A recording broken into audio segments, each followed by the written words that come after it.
তুমি আমার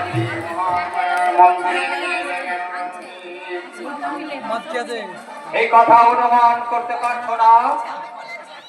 দেবীর দিকে তাকিয়ে দেখো, মায়ের লোভ লালসা লক লক করছে, চোখ থেকে ছিটকে বেরিয়ে আসছে আগুনের শিখা।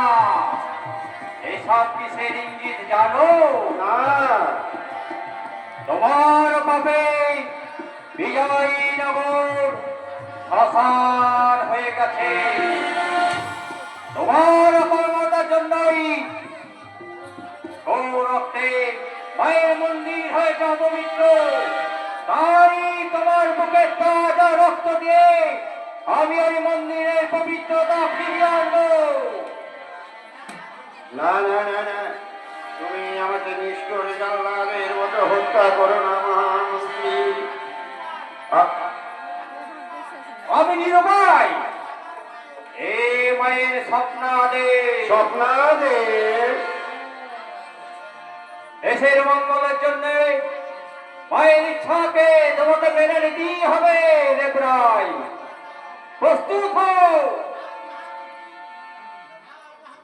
না না মহামন্ত্রী, দোহাই তোমার, আর স্বপ্ন সম্ভব হয় জীবনটাকে তুমি এইভাবে শেষ করে দিও না। আমি রাজ্য চাই না, আমি ঐশ্বর্য চাই না, আমি অর্থ চাই না, আমি চাই শুধু বাঁচতে বাঁচতে বাঁচতে তোমায় দেব না, কারণ তোমার অকর্মতার জন্যই ফিরোজ শাহ তোমার ঐশ্বর্য সব কেড়ে নিয়েছে। ভগবানের কি না,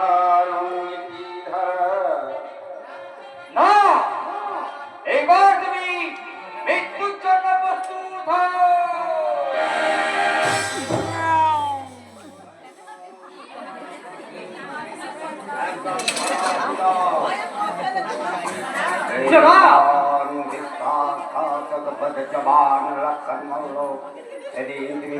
ময়দান থেকে পালিয়ে গিয়ে গান বাঁচিয়েছিলে, শুনে পড়াতে পারবে না। এই মন্দিরে আমি তোমাকে বলি দেব। ওই নরপিশাচটাকে আপনি মায়ের সামনে বলি দেবেন না। ও রক্ত দেখলে পাশারি বাপ মা পর্যন্ত লজ্জায় ঘৃণায় মাটির সঙ্গে মিশে যাবে। তাই বেশ, আমি তোমার কথাই মেনে নিলাম। ওকে আমি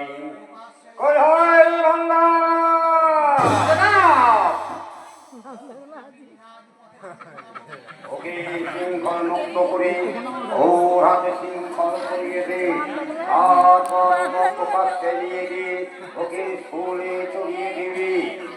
বন্দি কর, যখন পারবে তখন মারবে মারবে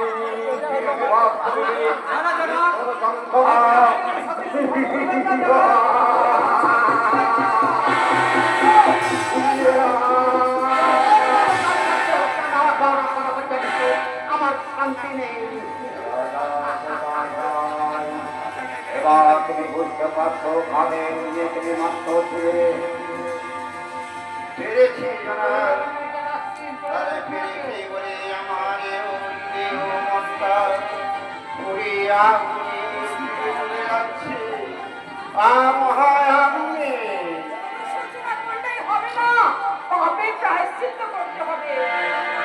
তুমি আমার কাছে কিছু পারবো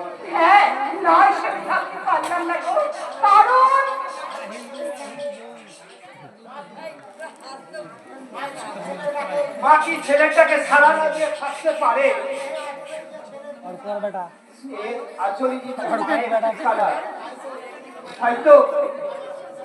চশমা পড়েছে যাদবের চশমা তুলে গেছে।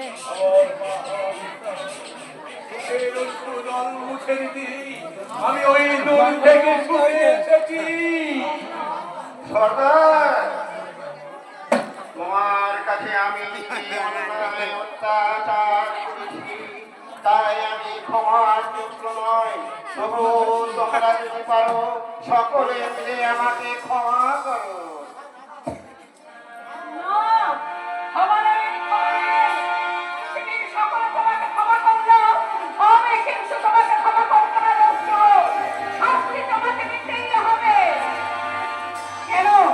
আমাকে তুমি চিনতে পারছো না তাই না? কি হলো, চিনতে পারছো না তুমি আমাকে? হ্যাঁ, ঠিক আমি তোমাকে চিনতে পেরেছি, কিন্তু এবার পেরেছি। কিন্তু আজ তুমি আমাকে কিভাবে শাস্তি দেবে আমি সর্বহারা একটু। আমাকে শাস্তি দিতে তুমি পারবে না।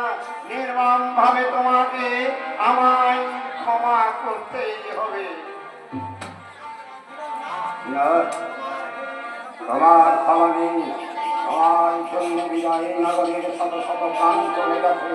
তাই তো তোমাকে আমি আর ওই ক্ষমতার মসনদে সিদ্ধান্ত নিতে পারি না। তাই তোমাকে ক্ষমতাচ্যুত করি।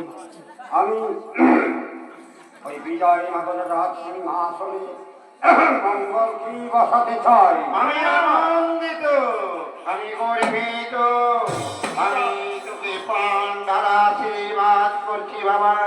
তুই রামচন্দ্রের মতো পূজা বৎসল রাজা হো। কিন্তু আমার হতভাগিনী মা রায় বাড়িতে গৃহলক্ষ্মীরা শুনে আমি তাকে পূজা করব। করুণা আশিস চেয়ে নিয়ে ঠাকুরপো, দিদি, সার্থক হলো আমার বেঁচে থাকার জন্য, সার্থক হলো এতদিনে আমার স্বপ্ন। ভুলে গেছি না নাতি বড় হয়ে গেছে অত বড়।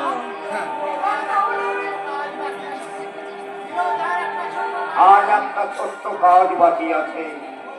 ওই ব্যাকরণ মন্দিরের প্রাঙ্গণে দাঁড়িয়ে আমার মেয়েটি বসে চমকি কাঁদছে। আমার আর কিছুই সম্বল নেই। আজ এই আনন্দের দিনে হাসবার অধিকার কি আমি হারিয়ে ফেলেছি। হারানো অধিকার আমি আবার ফিরিয়ে দেব বহিন। দাদা,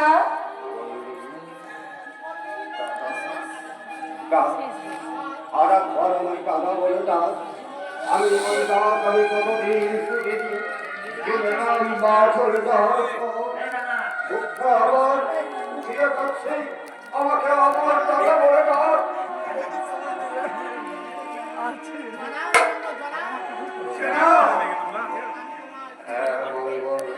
আমি তোমার দিনের কথা জানতাম আর জানতাম বলি আমি